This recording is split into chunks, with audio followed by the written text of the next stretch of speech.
Hello, everybody, and welcome to Brick Talk Radio. I'm your host, Brad the Brick Critchfield, and back with another podcast. And I am so excited that you were able to come in, able to squeeze me in your busy schedule. Yeah, it's a blessing, man. It's My a blessing. man, Shannon Stewart. Good afternoon.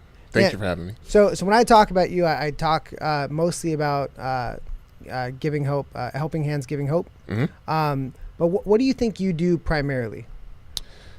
You know, every day when I get up, I believe that everybody has the same, 1,440 minutes a day. And I pray every day, Lord, just allow me to impact someone's life. Yeah. Every day, no matter what that is.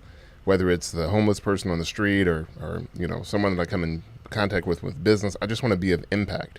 Yeah. And that has led us into doing a lot of the philanthropic, or servant heart measures that we do now. Yeah. And you do a lot. I try. Yeah. Thank God that people actually trust me to do that. So what got you into that? So explain a little bit about what Helping Hands Giving Hope is. So Helping Hands Giving Hope, it actually spawned off of the back of a layoff. I was in the corporate space, in the corporate finance space, and was working for a startup for a while. And I got laid off. January 2015, I got laid off. They brought me in, sit me down. And when they sit me down, I saw the guy with some legal documents, and I was like, oh, great, this is about to happen. Yeah. And he said, that's awkward. Yeah, we need you to, we're going to go in a different direction. Sign this. The old corporate breakup. Yes. It's not you, it's us. We're going to go in a different direction. You hit it on the head. Sign this. Yeah. And we say you won't sue us, and we'll give you a check. You'll maintain your company ownership. And so I did that. And my background is in prison ministry, though. Spent a lot of time in prisons, jails, youth camps, missions. So how long have you been doing that? That's interesting stuff. I started that in April of 2005. I had an uncle that did something like that. And he said, I said to him, hey, you don't do a good job doing this like a business. Let me help you. Not knowing that years later I would end up doing it. Yeah. So when I got laid off, I didn't know what to do. I figured I would go back in that same space. And I didn't. A couple of months in, found out my mom had cancer. Yeah. And so I couldn't find a regular job. I probably looked for 100 and something jobs over the course of those 2 years. And my wife said, look, I was running an organization where we were talking to people about finance and financial literacy, which I still do now. My wife said, look, why don't you just do something else? You want to help people. And I was like, boom. And then she's like, we should create an organization and call it Helping Hands Giving Hope. I said, all right, what's that look like? So she does a lot of the work too. So, yeah, your whole family. She says that she's the founder and president. I was like, well, you're not really the founder and president. I'm more the founder and president. So that sounds like a losing battle for you. Yeah, so I would just give it to her. My business card says co-founder. Yeah, does it really? Yeah. That's funny. So, we're sitting around one day, and my son had an idea of making these bags for the homeless. And so we said, all right, well, we'll do that. And that started 2015. I think we did 100 bags. Yeah. And we were like, whoo. We partnered with 150 bags we did. We partnered with the Taekwondo studio that we were with, and there it started. Now we do 100 bags a month, and last year we did 15,000 pounds of food, and we did meals for Thanksgiving. We did chemo care bags for cancer patients. And so you're kind of on the front lines of a lot of what's going on with the homeless issue in the community. Yeah, I try to be, man. My goal is to serve those that are underserved. Yeah. And so when we look at I say homelessness is never a problem until people start seeing homeless people where they don't used to seeing homeless people. Right. And so the goal is, I believe everybody can do something. So, no matter how you impact a person's life, you impact people's lives every day through fitness, through giving them hope that they don't have to be in the same physical condition they're in. I believe life is about impact. That's what Helping Hands Giving Hope is. Because, it's not just homeless people out there that need hope. Everybody does. I didn't realize I was homeless until like last week. I didn't realize I used to be homeless. True story. I was eavesdropping on a conversation at the college that I work at, and it was one of the people that deal with like student services, and she was explaining to somebody else how high the homeless rate is at the school, and she said a lot of the students don't even realize they're homeless. They just think that they're couch surfing, or they just think they're staying at a friend's house. But she was saying like that's like the first step. Like when that runs out, they're not thinking about the next step, like when they can't sleep on that couch. And I slept on my friend's floor for like 2 years when I was going to college and working full time.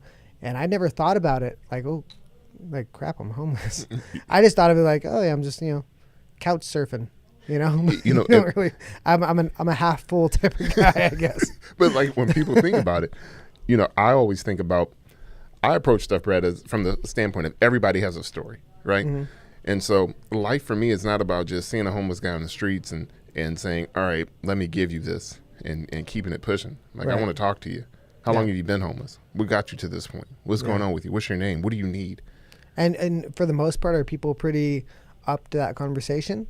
And again, when I say everyone has a story, that's part of the learning of this. I mean, even after the years of doing this for me, I think my time spending in jails and prisons and youth camps and out on the streets and missions down on Skid Row, I had a chance firsthand to see a lot of that. So, I met a guy a couple of months ago. I was going to get pizza for the kids because every Friday we do pizza, right? So I meet this guy and I'm like, hey, I go in, get the pizza for the kids, come out, saw the guy there. I was like, hey, what's up, man? What's your name? My name is Isaac. I was like, all right, well, here, I got you this pizza. Here's something to drink. We were chopping it up, and then after a few minutes, the guy looks at me and he goes, yeah, man, I was on the space shuttle, and I played NFL football for 17 years, and I was like, so his story, he had some type of mental illness or some type of mental impairment that put him in that position. But as you talk to people, you figure out that everybody desires benevolence, right? People aren't looking for a gift or a handout. They want benevolence. And even for, regardless of what people's faith affiliation is, I mean, I always talk about that. Even when you look at, the early one in the story of Jesus as it's told, and I say that kind of tongue in cheek as a minister, because people butcher that story all the time. And they say, well, there was no room in the inn. And those guys weren't looking for a handout. They were just looking for a benevolence, right? They were looking for somebody to hook them up. Look, there's no room in this inn. Is there a room for us somewhere else? So benevolence comes in a whole bunch of different forms, right? So it could be, helping the homeless guy on the street. Maybe he doesn't eat food. Maybe like the guy Lawrence I met down in Lakewood, maybe he just needs clothes. All right, so how do I get him clothes? Who do I call? Who do I contact? Who do I put him in touch with? Or maybe it's like, that guy Isaiah, he just needed something to eat. All right, do I give him something to eat? So it's figuring out, how do I be of impact? How do I change somebody? How do I put them in a different position, after their interaction than they were before my interaction with them? Yeah. And do you do it all the time, or do you ever feel like every time you walk past somebody, is it like a automatic, like I have to talk to them, I have to get to know them, I have to give them something? Or do you have to kind of gauge, obviously? You kind of got to temper it, man. Right? I was talking to one of the Lakewood City Council persons recently, and he was saying, I don't have the heart for that. I don't have the ability to do that. And I was like, well, you have the ability to do something, but it's figuring out where your comfort level is. Right. Because I mean, there's a safety aspect, right? Mm-hmm. So I don't think you'd recommend everybody to walk up to, regardless of their home situation, any stranger with their hand out, and I mean, because that can get pretty dicey. Yeah, right? Man. I've been in situations. I've been in situations down in South Central at parks where we've had to find the OGs in the neighborhood and say, hey, guys, we're going to be here handing out pizza and water to the homeless. And then, hey, can you make sure this park's not hot while we're here? Yeah. See, I'm such a house cat, dude. I have no idea what you just said.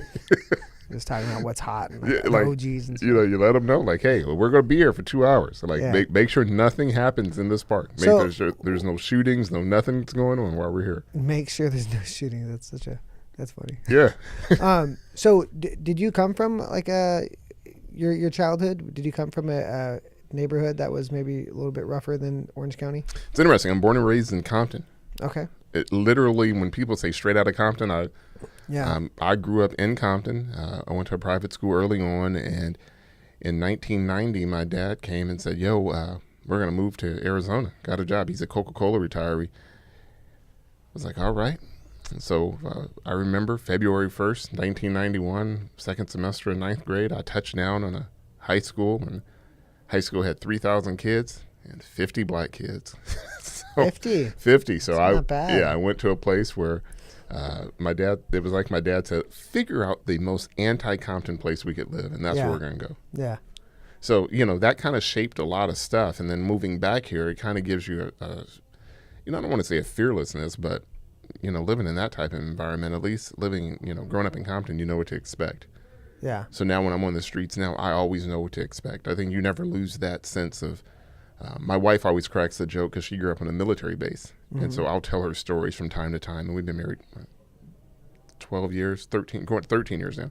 And she'll always say, what kind of neighborhood did you grow up in that happened? Yeah. How did you grow up in a place that happened?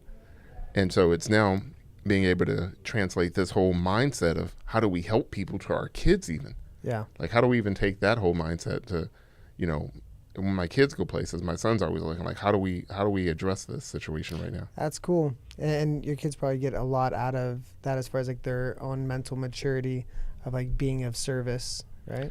Well, yeah. I mean, I think it's a difference when you do it once or twice, but, I believe that anything you do, it has to be a way of life for you, right? So like fitness is a way of life. Like, and kind of changing people's lives through fitness. That's what I make it look like on Instagram. That's all that matters.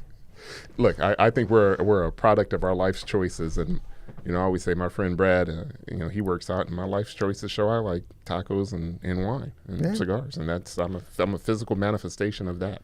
Yeah, I mean, minus the cigars, I'm with you. I mean, I had a glass of wine for lunch today. I'm not opposed to it. I feel like you can have your cake and eat it too when it comes to fitness. That's right. I think everything in moderation, right? So like even for me, it's like, I always have to like think of like say when I walk past somebody when I'm going into like a gas station, there's some people that go, I never hand out money, and they have their reasons, right? And they're valid, right? They talk about enabling. They don't want to, be a part of the problem. They have more empathy for like the business owner who has to deal with that problem out front of their door. I understand that argument. And there's some people that, almost every time if they have it, they'll give it away. I'm somewhere in the middle. Depends on my mood. Depends on my mood and how good of a salesman there. Like I feel like if I was like a panhandler, I'd be great at it. Like I just feel like anything I do 100%. So I feel like I could just be really creative. I could, I probably have like a selfie board. I don't know. I'd learn how to draw. I'd start drawing people. I don't know. I'd make some money. But my point is, I have to analyze like, why is this person I feel compelled to give $1 to, and then this person I don't. And it's interesting because it's a little sociology experiment in your own mind when you really think about who you decide to break bread with in those situations. Yeah, it's funny because I think part of this is when I tell people this, that the two greatest places on earth that you can figure out, the two greatest social experiments or social observations you can make on earth is on a prison yard or a high school. And, I think I'm an observer of people. And I think growing up in the kind of neighborhood I did, you kind of have to be an observer of people so you can be an observer of situations and adverse situations, right? Yeah. So as I come across people, I think it's people that's part of the reason we do the bags, because everybody can give a bag. Yeah. But when you take it a step further, when I say, all right, who are we going to give money to? I'll tell you a quick story because, I think the fear of this is that you'll get burned, right? So I'm out of work, been out of work by this point for like a year and a half, right? We make these bags, and the bags are like, I got a ton of bags. Like, so homeless people aren't safe with me. Like I drive a pickup truck. There's always stuff in my truck all the time. So, it was, I had an issue where, I wasn't working at the time. So I had got a call from Ford Motor Company hey, will you come and do this survey for us? We'll give you $150 to do this survey. All right, I'll go do the survey. So I go do the survey, and I stop at a gas station, and I'm putting gas in the car, and a guy comes up to me. Now, keep in mind, I have zero money, right? I'm broke. I haven't been working. Guy says, hey, man, look, I'm in this situation. He runs it down to me, and I was like, look, I don't have any money, man. I'm laid off. I don't have a job, blah, blah, blah. I said, but what I got is I got these bags, and it was cold out. I think it was like November, and I got a coat. And so I had all these coats that someone had donated, these leather coats in the back of the truck, and he was like, perfect. I said, well, how many people? It was him and his wife and someone else. So I give the guy the coats, I give him a couple of bags, and we leave, right? Yeah. So there's a guy that we see every single Sunday coming home from church right off the freeway. Every week we give this guy a bag. few times if I had money, I would give it to him. So my wife happened to be at the grocery store the next day, walking around the store. Who did she run into? The guy, dressed in nice clothes, had some kids with him, and he had been doing this for a long time. That was like his hustle. Yeah. Broke her heart. She was heartbroken. I still see this clown today. Yeah. Fast forward a few months later, I'm back working now. So it's probably about 10 or 11 months later. At the same gas station, I happen to be putting gas in the car, and a guy walks up to me. He's like, yo, you probably don't remember me. So I look at him, because I'm thinking like something about to go down. So, I kind of square up with the guy just in case. And he's like, we don't know what could happen. So he says to me, you don't remember me, but a year and a half ago, I wasn't working. I was living in my car, and you gave my wife and I some coats and all these bags with stuff in them. And I want to let you know I'm back working now, and we live not too far from here. Like, it was like a full circle moment to be able to see a person that in their moment of despair, during the time of what I thought my moment of despair was, I was able to kind of impart something into their lives that, wasn't a big deal to me because it was donated, but it still changed his life. It still showed him that there was hope and there was kindness present. Wait, so was that the same guy your wife saw? No. A different guy. Yeah. Okay. The guy that my wife saw, we still see him now when we get off the 710 freeway in Long Beach. Yeah. I mean, because there's got to be some pros out there. Yeah, I mean, I think a lot of this is it becomes observation. It becomes being able to kind of follow that sixth sense. I go to a church, a large church that we visit, and I happened to notice that there was a homeless family. They would just come to the end of the grounds of the church as you exit. Mm-hmm. It's a gold mine for them. Right. And so you can see the hustle. There's times where during my time of not working, where my wife went into the grocery store to get groceries, and she found a family outside, and she was like, well, I don't have money to buy you anything, but I can get you groceries. Yeah. And, those people, and I was like, wow, that kind of blows our food budget, but, it was what she was led to do at the time. She thought it was the right thing to do, and she did it. And so speaking of budget, this kind of tailspins into the other thing you do, which is financial financial biblical financial biblical principles of finance was the curriculum I created, right? And that spawned off the back. Look, I have grown increasingly dissatisfied with the church state as we see it. The church state. Yeah, I think when people think about church, it is completely different than what it should be. Right? The completely church, different than it should be, or completely different than it is. Both. I mean, I think what for the most part, church isn't what people think it should be. Church does nothing. Is it what you think it should be? No. I mean, I think if it was what I thought it should be, we would have we would attack the issue of homelessness in our community. I think it's a crime. But doesn't the church do that? No. I think it's a crime against humanity that. Some of the largest churches in Los Angeles are African American churches that sit on acres of land, but there's homeless people all around. Mm-hmm. How are they impacting their community? How are they caring for the widows, caring for the orphans, feeding the hungry? So I think when you start thinking about that, the biblical principles of finance spawned out of a need for stewardship. I mean, I think everything.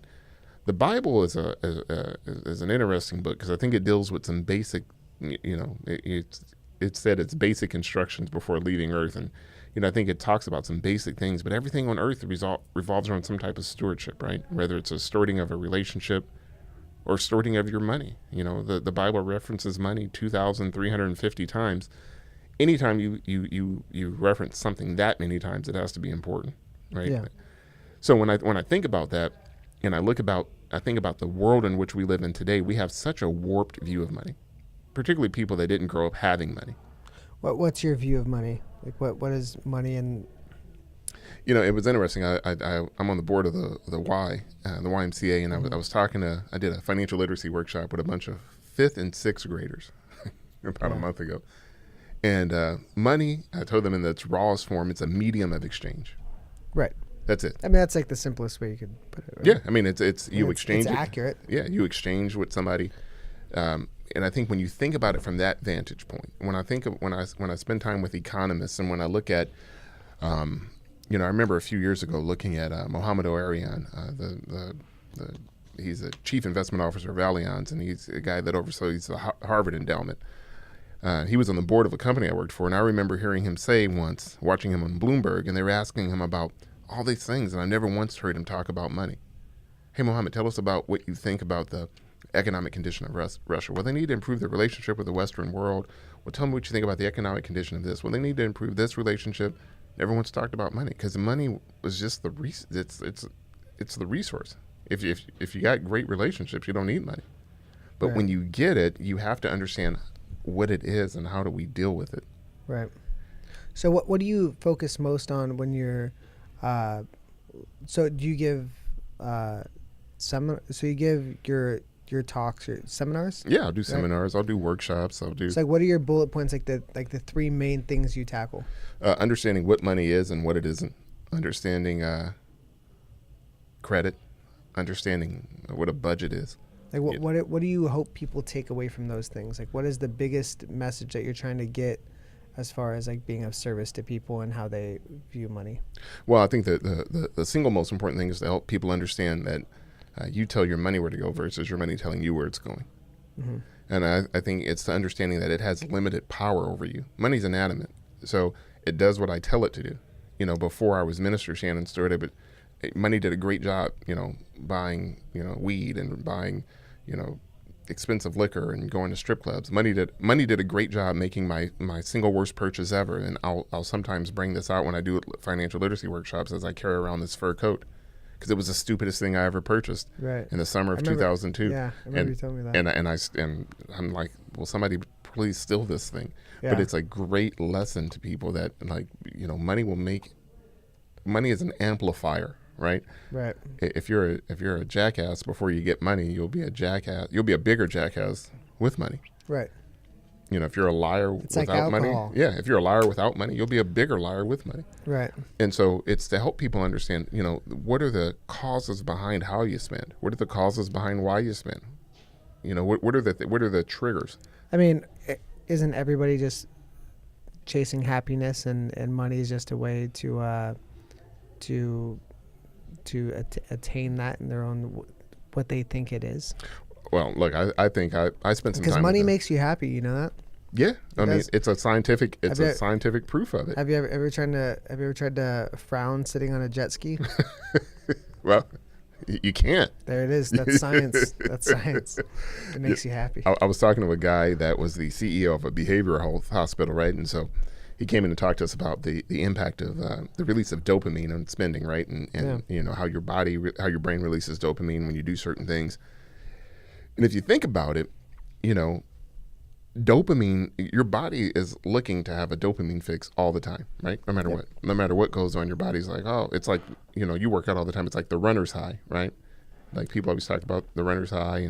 And so, the human body's always looking for dopamine fixes. So, no matter what you do, my big thing in life, as I talk about impact, is to figure out the causal nature of things.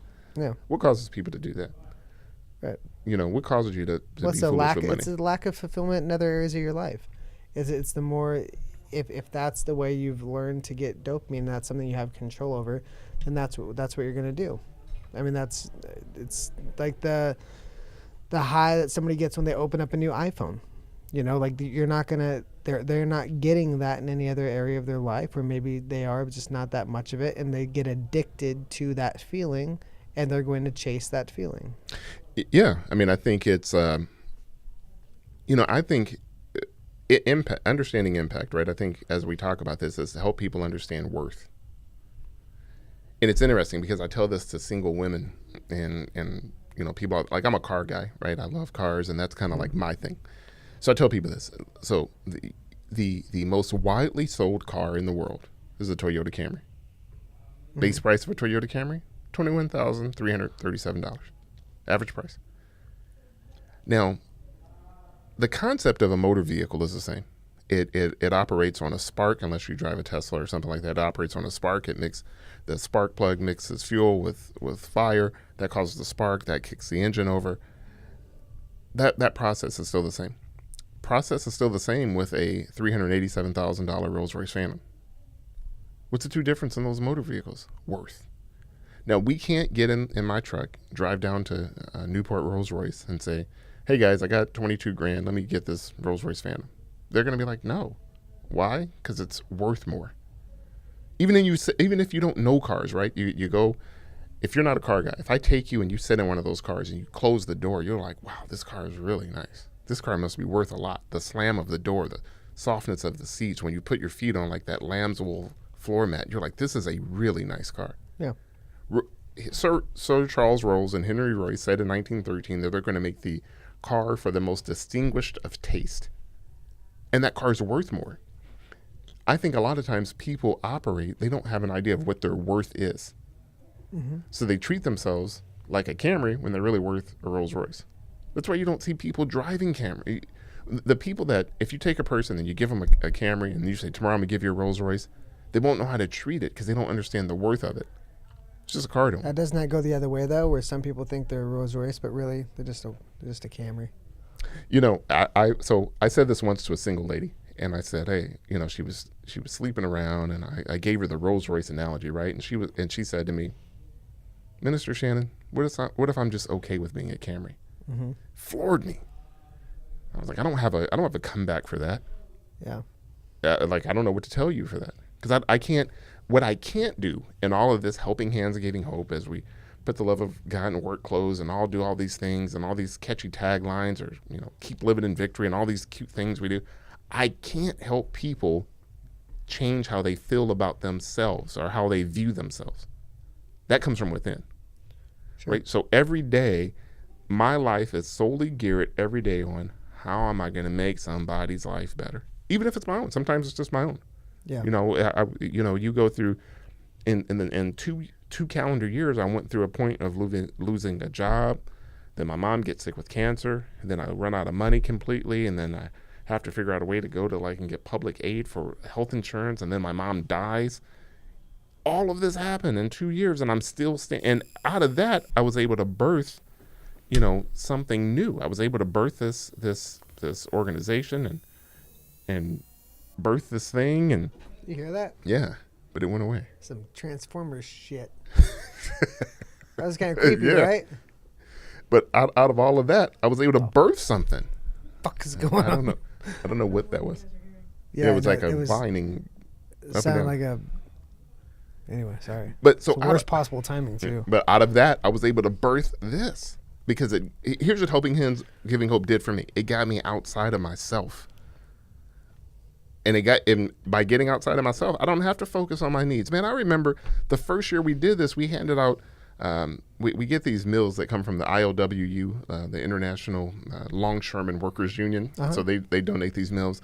So they donated us like 10 or 15 meals the first year, and we went to hand deliver them to houses. Mm-hmm. Hand deliver them to houses, man. We went and knocked on a lady's door, and she lived in a carport, and the meal was an exchange. She lived in a carport, like her entire family lived in someone's carport. Craziness. You know, we delivered a guy to a guy that was a full-time employee at a local store, full-time. Shows you about underemployment in the state of California. And that meal was an exchange for people that let him live there and take a shower there. Yeah. And I was thinking to myself, I was like, I could be homeless, yeah. but I'm not. Like, getting outside of yourself to figuring out how can I impact someone's life. I mean, it's the same thing what you did with Victory for Victoria. Mm-hmm. You got outside of yourself and was like, all right, no matter all this stuff we're going through, how do I still, you know, get outside of this and go help someone else? Right. Well, a lot of it's making sure it's about appreciating when you were in the situation. If you're unfortunate enough to be in the situation, you know, where was value being added? And then you want to pay that back. And for me, a lot of it's when I was in that situation with Tori, it was, you know, what are the services that I felt really helped us, and I want to do that for other people, because it's so easy to forget. I mean, I'm sure even with you, like when you did lose the job, when things are very tough financially, it's hard to put your mind back in that place and how it felt, because, you know, you're more comfortable now. Like, you know, things aren't, you know, you're not in, you know, emergency mode. But it helps like being immersed into somebody else's experience who is going through something that you went through, to humble yourself and to help you appreciate the things that you have, because at one point you didn't. And it's very easy to lose sight of that, and it's very important to stay grateful and stay humble in the things that you do have. Yeah, man. I think it's, not only is it crucial to stay grateful and stay humble, but it's so grateful to understand the importance of staying active. Yeah. Like I got 1,440 minutes a day, man. I can't waste any of that on not doing what I got to do every single day. That's how I feel I always feel the same 24 hours. I don't break it down to the minute by you, like you do, like break it down the minute, but 24 hours. I didn't know there was that many minutes in a day. Yeah, man. Every day I'm about, if I'm coming across people, that may be the last chance I get to see this person. Yeah. And, I remember, back in, when I was going through this, throughout this whole thing, my best friend died. Then the next year, my mentor died. The first person to say to me, "I believe that you can do this," blew my mind, died. And I was like, all right, how do I carry on this vision? How do I not stop this? Yeah. Even through, because there's times that you feel sorry for yourself and you're like, sure. I remember, running out of money completely, having to go to like the County of Los Angeles DPS office so I could get health insurance for my kids. And then going to a job interview that I knew I wasn't going to get, in a $2,000 custom-made suit with a Rolex watch on. And I cried in my truck. I remember sitting in my truck, crying in my truck, saying, Lord, is this what it has come to? And then having to wipe my face off to go to this interview. Went to the interview, came home, changed clothes, and had to drive down the 10 freeway to Arizona to deliver my buddy's eulogy. And thinking, what else could get worse than this? Yeah. And I always tell people, be careful when you ask that, because it could get worse. Right. And for some, it does. But, it comes back to, how am I still adding value? Like you said, what do I do to add value during this time? I can do something. Right. That's true. And sometimes when you feel like you can't do something for yourself, the only thing you can do is do something for somebody else. And that's better. It's a hell of a lot better than doing nothing at all. And yeah. And honestly, I feel like, doing things for other people, I mean, I think sometimes it's selfish, because I feel like I get more out of it than maybe they do. Just like, that's why I like cooking dinner at the Ronald McDonald House, because I go there and I get to cook dinner for them. They being in those shoes, like the families that are staying at that house with their kids in the hospital, I remember I was a zombie. I didn't know what was going on. The walls were just passing by me. There'd be food on the table. I would eat it. I'd find a place to lay down. I'd sleep. I'd go back to the hospital, and all my focus on my kids. They don't even know that you're doing it, but later on they'll look back and go, there were people there that were supporting us, through this hard time. And like, that is, really cooking the dinner. That's it. It helps me stay involved, stay active, and also helps me keep my family in that mindset of giving back, and in like being in service. And I think that's very important for families to have that bond inside the house.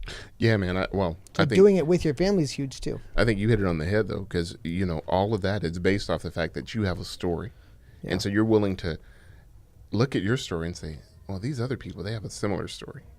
Yeah. I think that's why it's so dangerous when people see, my wife had a friend, and if she listens to this, she'll always be like, she always is on my case, because she's like, you say stuff you shouldn't say, but I don't care. Oh, that's me every single day. So every single day of my life. She has a friend that says to her one day, like, you feed these homeless people and you do this, and all they're on drugs. And so my wife says to her, well, think about this. I would be too if I lived outside. Yeah, she says, your husband works every day. Only difference between you and them is you have a home over your head. But if your husband loses his job, eventually time will catch up. You won't have money. You won't have a home. She was like, never thought about it that way. Yeah. And so I think it's a tough way when you see people on the streets and, people don't look them in the eye or look away from them and act like they don't see them. It is tough. And, I don't know. I think that being successful doesn't necessarily mean that you're a great person with great work ethic who does. And I think that being homeless doesn't necessarily mean you're a great person down on your luck. I think that, that's where when you say you talk to these people and you learn like what it is they need and how you could support them. And during that process, you get to kind of evaluate the person and see, is this somebody that, is really down on their luck that needs support? Or is it somebody who's making conscious decisions and being destructive? And, because those people are out there too. Yeah, I mean, it's tough. You have to disseminate, those people. But there are a lot of people that are really good people that are down on their luck that, are very, very, very well worth the time, the effort, the love. Well, yeah, I mean, I think you look at but there are assholes. That's my point. Sorry. Well, think about it like this. We live in California, right? California has the single largest homeless population in the country. With Los Angeles County having the single largest population of any county in the country, right? 25% of those people are children. The rest are veterans. You got foster care age outs. Like, that's a ton. When you see people that age out of foster care at 11, or at 18, they're in families. That families no longer getting money for them. So that family sometimes are like, well, you got to beat it. Yeah. Sometimes you want to, those people are still human. We can't forget the human condition in all of this, right? I think I operate on this. We went to a Little Caesars one day, and there was a guy outside Little Caesars. Have you noticed 3 of your stories start out with you eating pizza? Yeah, that's why I look like I do. Damn. And I have kids. And so I go out. Blame the kids. And the kids, the guys sitting outside the Little Caesars. And so I said to him, hey, I don't have no money, but let me give you this pizza. So I gave him this pizza and then got back in the car. And my son was like, dude, what are we going to eat? So I had to go back in and get the guy, get my kids a piece of pizza. And my son was like, get him something to drink. So I said to the guy, I said, hey, here you go. I said, come here, man, let me give you a hug. And he was like, no, I'm cool. I said, come on, man, let me give you a hug. You need a hug. He was like, I'm cool. That's weird, right? It was weird. And so I said to him, I said, listen, I'm bigger than you, and I'm going to hug you, and it's nothing you can do about it. So just let me go ahead and hug you, and let's get this thing over with. Let's not make it uncomfortable on each other. And so I hugged the guy. It's too late at that point. Yeah. So I hugged him, and I said, hey, doesn't that feel good? And he was like, yeah, it kind of does. And so my wife says, like, you can't walk around giving people hugs just out the blue anymore. It's inappropriate. You got to knock that shit off, man. Yeah, I mean, that's too far. I mean. But he said it felt good. Just because you gave him food doesn't mean he has to give you a hug. Damn. But look, he needed it. He told me it felt good. That's what he needed at that moment. I'd tell you, too, so you don't do it again. It's the human condition, though. I believe it. I believe it. That's where we're at. We're at, man, we're people are humans. Humans have basic human needs. Yeah. And help them get it. That's what I try to do every day. Help them get it. Yeah. I feel, man, you're one of the kindest, selfless people I know, and you've always been very solid. And I saw you go through some pretty tough times in the past couple of years, and you've always kept your best your best foot forward. Is that a thing? Yeah. Foot forward. Whatever. You never let it get you down or distract you from what your mission is and what you're up to, and that's pretty cool, man. When you're going through that hardest stuff, but you're still thinking about other people and giving back. That says a lot about your character. Man, life is 12 rounds. Yeah. We fighting every day. Yeah. Or 5 rounds. I guess 5 rounds if you trying to throw some Rocky knowledge. If you're a UFC fighter, 5 rounds, or if you're an MMA fighter. Yeah. Or if you're Khabib, 3+1. Yeah, I think I told you I'm ready to fight Derek Lewis. So if he listens to this, this could be the official call out, man. Yes, I'm ready to see you, Derek Lewis. You see this? This is hustle. I hustle, and I'm hustling. I'm coming for you. Hey, you really think Trump called him before the fight? No. I don't know. Maybe. You heard that interview though, right? Yeah. He took his pants, but you can't trust a guy that takes his pants off in front of everybody. Oh, you're the one giving people hugs. You're one step away from. I had pants on though. Yeah. Well, that's it. That's why he said it felt good, because he was afraid he would take it a step further. So anything coming up soon? What's coming up soon? Oh yes, what's coming up soon. So we do the bags, the blessing bags. But in the month of October's Breast Cancer Awareness Month, right? So when my mom was going through cancer, I always told. She would say some things like, oh, it's cold in there, or man, I wish I had snacks to snack on. So I told my wife, I said, look, if we can ever do something to combat that or help people through that, we'll do that. And so this is our second year doing chemo care bags, where we make bags for chemo patients. And they're not plastic bags, they're duffel bags for chemo patients, and shout out to Operation Be Kind that they helped last year. And we put, a blanket in these bags, a pair of slippers, a Sudoku or crossword puzzle book, a journal, ginger tablets, and some type of sugar-free snack, a bottle of water. Nice. Just things to kind of, show love. Last year we partnered with the Hope Innovation Cancer Center. That's where over in Lakewood, they treated my mom for 2 years. Okay. And so we were able to come full circle and give that back to them. So That's awesome. If people want to help out with that, Okay. we will be.